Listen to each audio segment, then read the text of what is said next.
Hello, hello, hello. Welcome, welcome, welcome. Come in, come in, come in. So, you guys, this is Tuesday, so you know what time it is, okay? This is Kings of Napa, season 1, episode 6, More Bottled Blues, okay? And we basically started out this episode, they know that there's a storm coming. They talking about how these, grapes is going to be processed. They asking, well, rather, August is asking about where Rose is because remember, she's doing, the marketing. She actually says to August, where's your smarter half? At first, he says he doesn't know. She could be getting a pedicure, but then when she's like, well, where's everybody at? You know what I'm saying? Everybody seems to be missing in action. He basically mentions how Christian is on a, makeup tour with his girlfriend or whatever. And, Rose is meeting with some club owners. Yvette is in Cleveland for some type of conference. And so he's like, well, this shouldn't be too hard for me to handle. It can't be too big of a thing. Let me go ahead and try to do it himself. And, you know, basically, August is like, go for it. Because at this point, she just wants to make sure things is done, as quickly as they possibly can be. Because she's just worried about them being able to get this wine out on time. And, Dana gets a text telling him that Rose is in New York, and he says to text him and let him know when she leaves. Then somebody comes in and lets them know that Bridget is there, and they saying there's a problem with her. And so she was like, wait, she's here on a Saturday, it's her day off, like what's going on here? So they go, to find Bridget and see what the hell is going on. And Bridget basically ends up telling them that she has this big news, and they like, okay, well, what is it? If anything, we more so thinking that it's going to be about her and the Rose kids. We're thinking it's going to be about, her knowing about the father already and whatever other secret that she may have. But, Dana's like, come on, spill it, let us know, or whatever the case may be. And he also wants to confront her because he pretty much feels like she's the extortionist. But August is saying, no, we can't rush to do that. We have to wait. We made that mistake when it came to, what was his name? Oh, gosh, I don't forgot his daggone name. But y'all know who I'm talking about, the one that was working, out in the field. And they don't want to make that same mistake again. So she's like, let her do it her way and don't rush to anything. And Dana agrees. But we know Dana, right? And so basically, she's letting them know that they're going to wait on Melanie. She wants her to be there before she, opens up about what it is. And so Bridget and August end up talking for a minute, and they're basically reminiscing on how they would touch the glasses and they would get in trouble for it, because at this point Bridget is drinking out of one of the glasses and August is like, I think you might want to put that back. And Bridget is basically like, nah girl, with everything that's going on, I need some of this to like calm my nerves and mellow it out and even it out, because what I got coming is about to be a real big bombshell. And she's like, that bad? And she's like, the worst. But they reminisce on how when they would touch the glasses, Vanessa would get mad and she would be like, somebody about to, call, somebody need to call child services, okay? Because I'm about to get up in some kids' behinds, over my glasses, essentially. And so she was like, they was laughing about that, and they was like, then she would walk away and she wouldn't even do anything. She was all, talk and no bark, or all bark and no bite, or whatever the case may be. And so, August says, she needs to hurry up and get back to the dessert wine, so she needs to know what's going on. And Bridget essentially tells her, like, that's all you think about, girl. And they were going back and forth about that. And Bridget basically, questions August's love for the grapes. And then finally, Melanie arrives. And Dana's like, okay, Melanie is here. Spit it out. You can tell us what's going on now. That's what we was waiting for. And Bridget basically tells them about her, meeting the grandmother and finding out that she's been in the mental ward all this time. And August is like, no, she not. What are you talking about? Grandma's in, I think she said Paris or somewhere they thought she was. And she was like, no, girl, she's not. Okay, I met her. I saw her for myself. And of course, at first they think she's lying. This wasn't what I was expecting her to be telling. But I'm like, okay, yeah, I guess they need to know about this too. All right. And so, Melanie is not saying anything, and she's like, well, who told you this? Because of course Bridget comes out and is like, well, you killed grandpa and then end up, with him dying the way that he did, making grandma sick and making her end up in the mental ward. So she's like, who told you this? And of course Vanessa comes walking in and was like, I did. And they all just looking or whatever have you. I said, yeah, Vanessa is something else. So then they basically all end up getting locked in the room that they're in. Everything turns off. They're in jeopardy, of course, of losing the wine, because now this affects the temperature that needs to be on. The lights is out. The freaking doors are locked. The backup generator does eventually come on, but it has to be the general power. It can't be the backup power as far as the wine goes. And so, of course, they're still arguing back and forth. She's upset that this was even brought up because Melanie says that this was something that they had, agreed to keep secret. Nobody was supposed to talk about it or whatever. And she's basically telling her that she broke her promise. Dana ain't worried about what the hell they talking about. He like, okay, well, maybe eventually, y'all gonna want to tell the truth. But for now, I'm worried about food. So I'm gonna go find something to eat. And he comes back in with like this sample tray that, Vanessa's basically like, don't touch that. That's supposed to be the sample tray, for when these people come. And Bridget is like, well, why not let us sample it if it's a sampling place? Shit, right now we all locked in here. So she tells them to go ahead. And then, Melanie is saying that Vanessa is just avoiding the whole situation now that she started it all up. And she's like, we need to talk.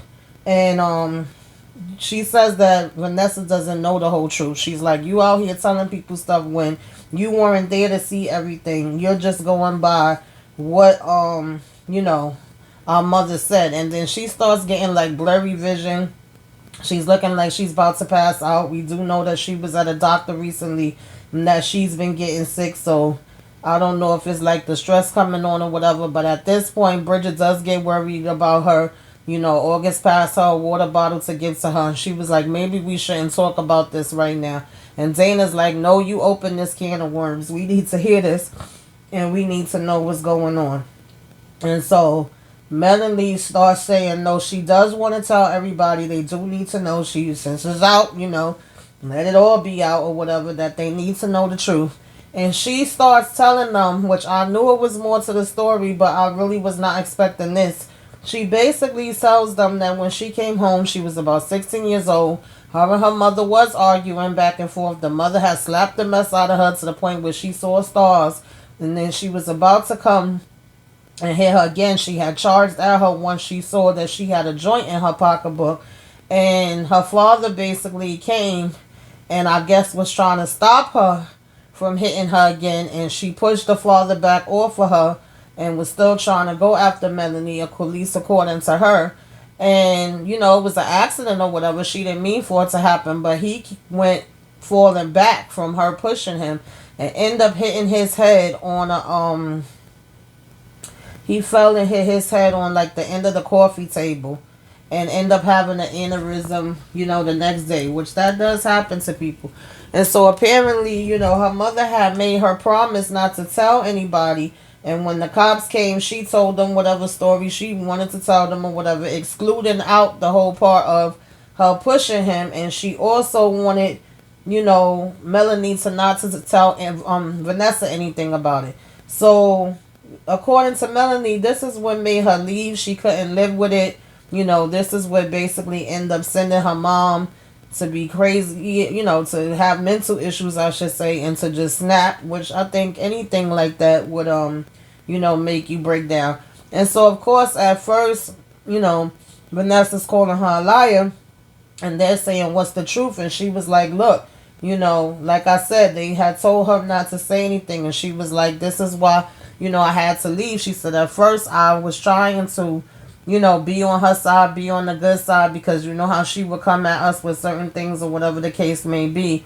and I couldn't tell you. You know how mom was. And so she was like, she was always pitting us against each other and encourage us to undermine each other. So at first Vanessa was like, yeah, but she did that just as competition. She was like, no, but it turned us against each other. And so, you know, Vanessa had to be like, you had a point there. And she was like, and dad hated that. And she was like, yeah, dad, he did. So she was like, when mom made me promise to never tell you what really happened, I did what she said. And to the point where after that, I just couldn't take it no more. It was eating me up, and I decided to leave early. And like I said, she was like, "You don't even know what happened because you were not there.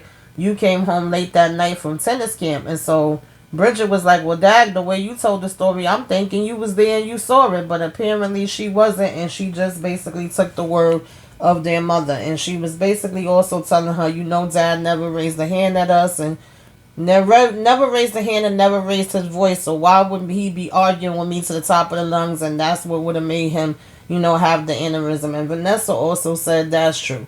So it looks like Melanie is telling the truth with her story. And I always, like I said, felt like it was more to it when they were saying this angry story and blaming her for the death. And so that is a lot to be holding on to feel like you're responsible for your dad's death, and then you're supposed to be responsible for putting your mom in a mental institute on top of that. Okay, so at this point, you know, it was good that they at least got to talk this part out and have some clarity on that, because Lord knows every time you turn around, this damn family got some secrets. And she was saying she went and spent the next couple years with some relatives, and of course Bridget is like, why am I just hearing about this? Why is there always so many secrets? And she tells her there's a difference between secrets and things never said.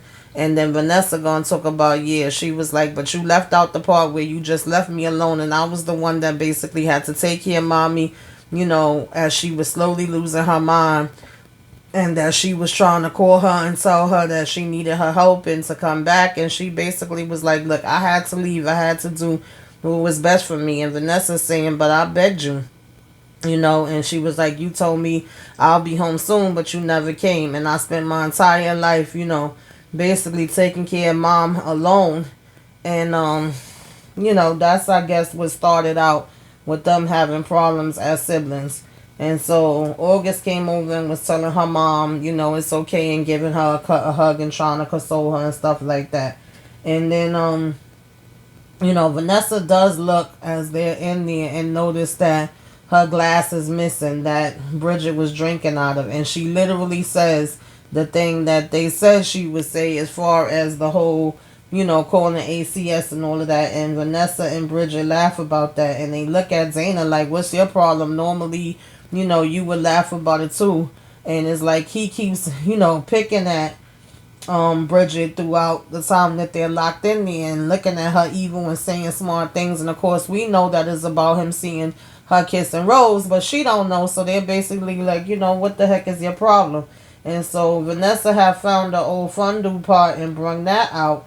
And they like started telling old stories, reminiscing on that, saying how one time Bridget had ate up all the cheese and she put like some type of Play-Doh or something in it, whatever she used, I guess, for her art or something inside of it. And that Christian got sick for like a week. And then, you know, Vanessa had punished her for about a month for putting that in there because they didn't have the damn cheese.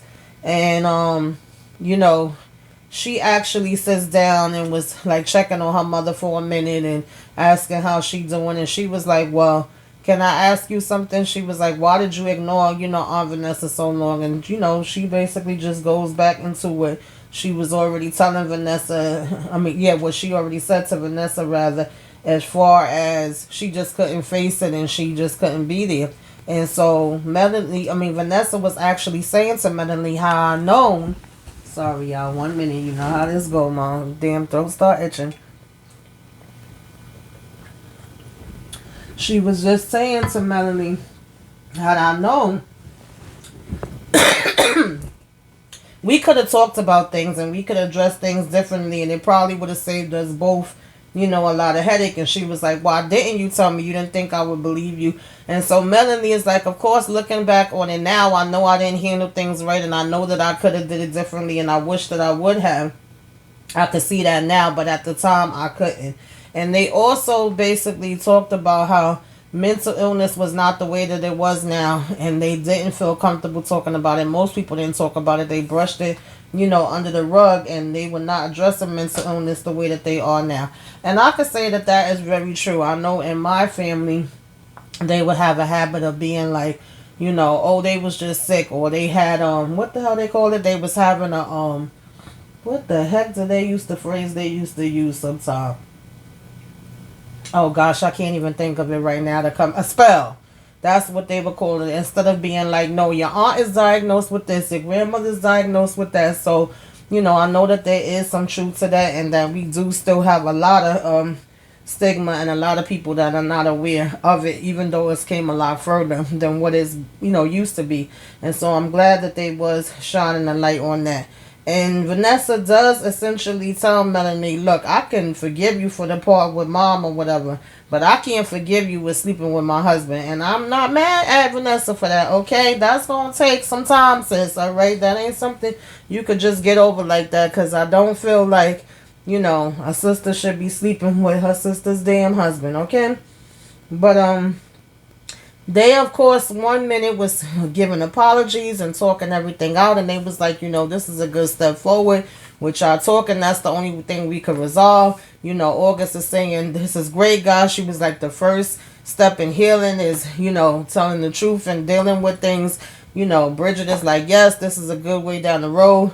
And so, next thing you know, they getting up like, yeah, Melanie laughing, but, that's when Vanessa basically let her know, like, listen, I forgive you for mom, but my husband is a whole different ball game. And she basically tells Melanie that she only wanted him because he reminded her of their dad. And then Melanie is like, are you crazy? And she was like, Melanie also says, I'm not going to apologize anymore. And, Vanessa's like, listen, I don't give a damn if you apologize or not, because I would not be able to forgive it. And so Melanie is basically calling her insane. She's saying that, this don't make no sense, and that she always tries to turn around things, and all that different kind of stuff. And she was like, I'm not gonna let you do that to me anymore.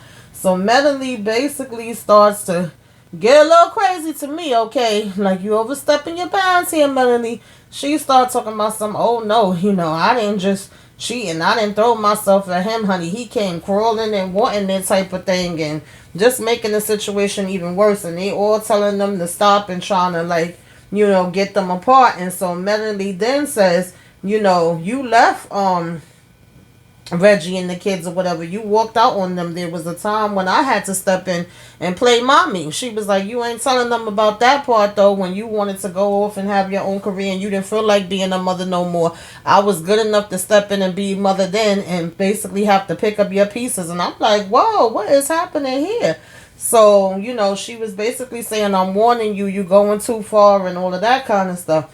And so, of course, now Vanessa and Dana's like, Mom, what is she talking about? What is going on here? Is that true? You left us? And, they end up stepping out into the next room. And Vanessa ends up, trying to have a private conversation with Dana and August and explain to them how she took time for her career in journalism, that this was an agreement. And, of course, Melanie talking about, oh, that's what you want to call it. But according to her, she's saying that her and Reginald had an agreement, that he knew how she felt about her career. She was saying she had not too long married, like rushing to marry, I guess, had the kids right afterwards. And she wanted to take time to see where her career in journalism could go. And she was like, that's before they had a lot of the big names that they have, now, of course.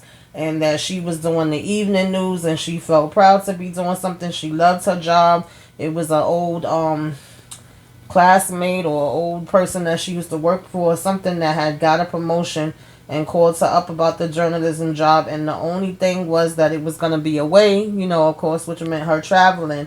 And that her and their father had came to an agreement to let her go ahead and do this, do this traveling that she wanted to do and experience this, or whatever the case may be.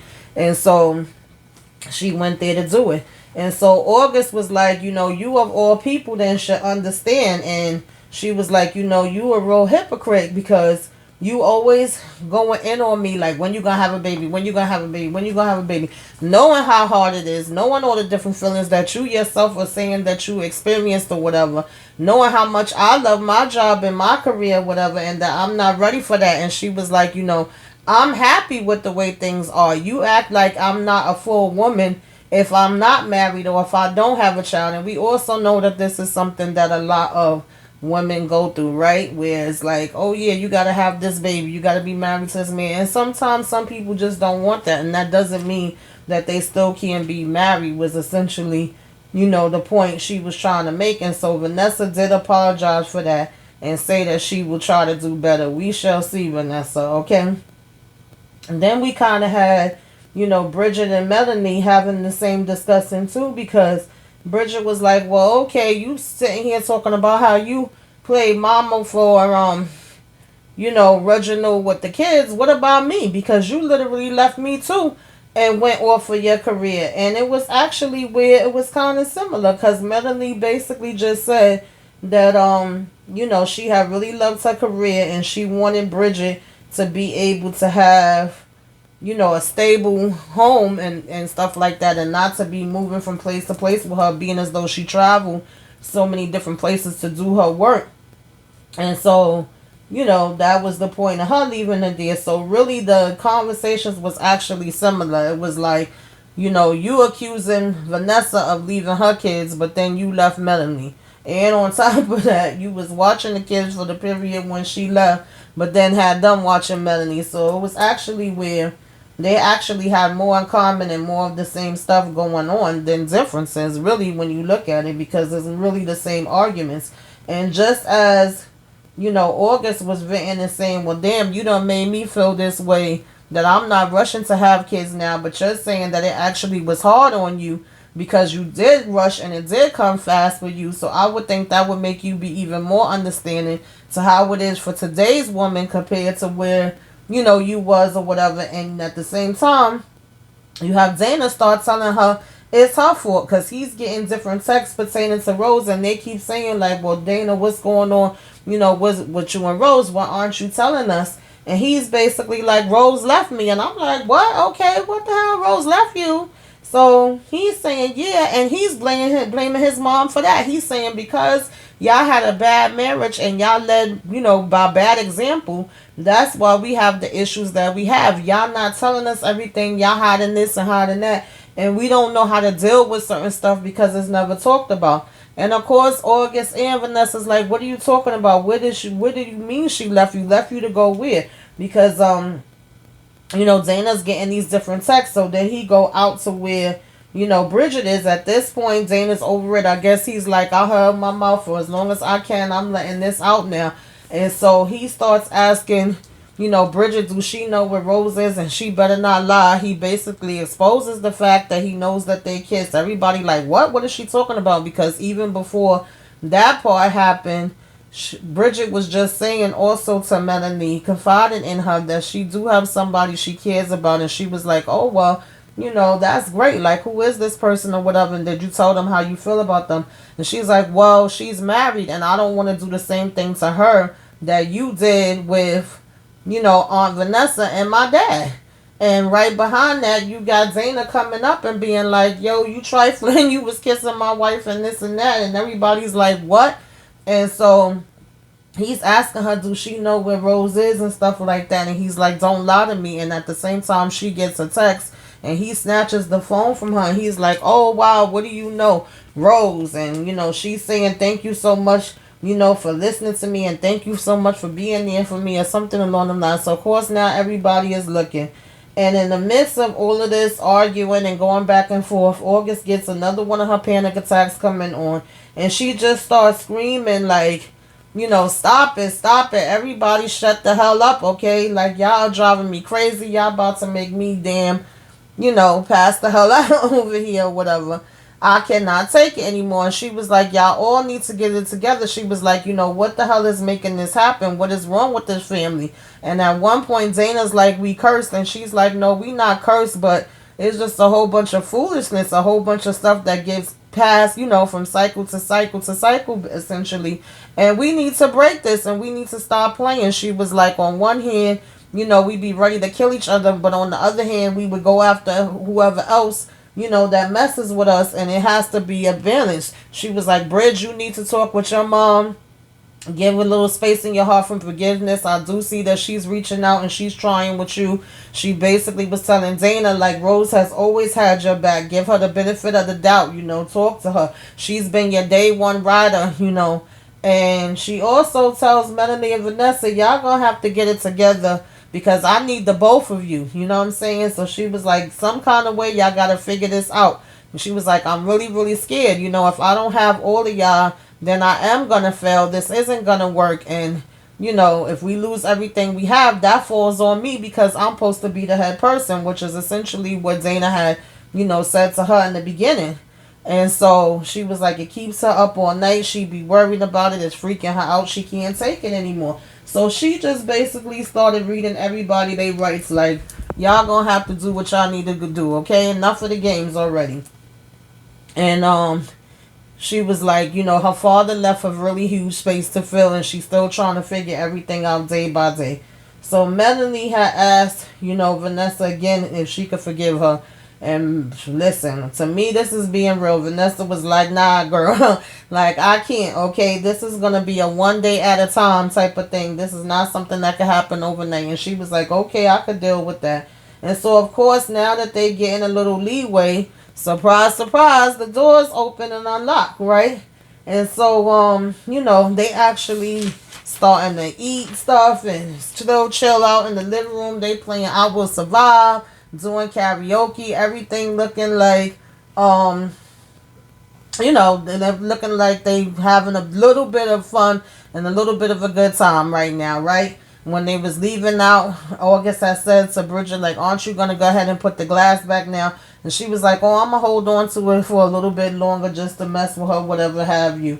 And so in the mix of them singing and everything, you could kind of see Dana over there, still being all evil in the damn corner and saying he don't want nothing and just eating. And they get a knock at the door, and the next thing you damn know, the maid coming talking about the cops is at the door and they asking for Bridget by her name, and she like, yeah, what's going on? Dana talking about right here.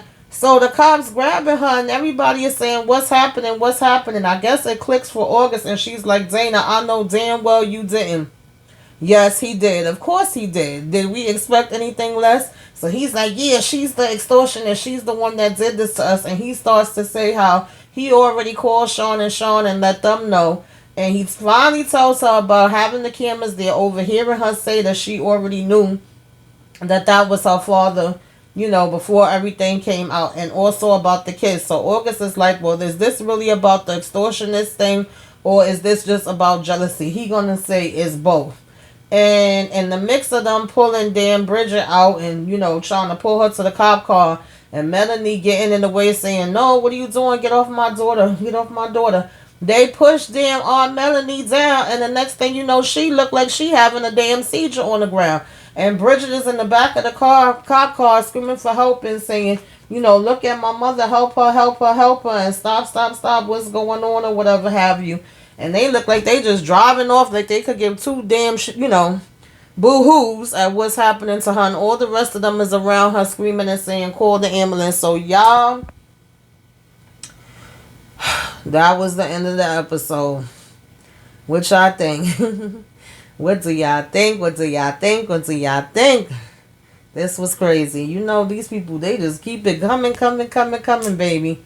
But anyway, y'all put it all in the comments. Tell me what you think. Did you like this episode? What's your predictions for the next episode? Do you really think that Bridget is the extortionist, or do you think they just trying to make it look that way? What the hell is Rose in New York doing? Do you think she gonna come back? Put it all in the comments. Let's discuss, okay? Like, share, comment, subscribe. Till next time, talk to y'all. Toodaloo.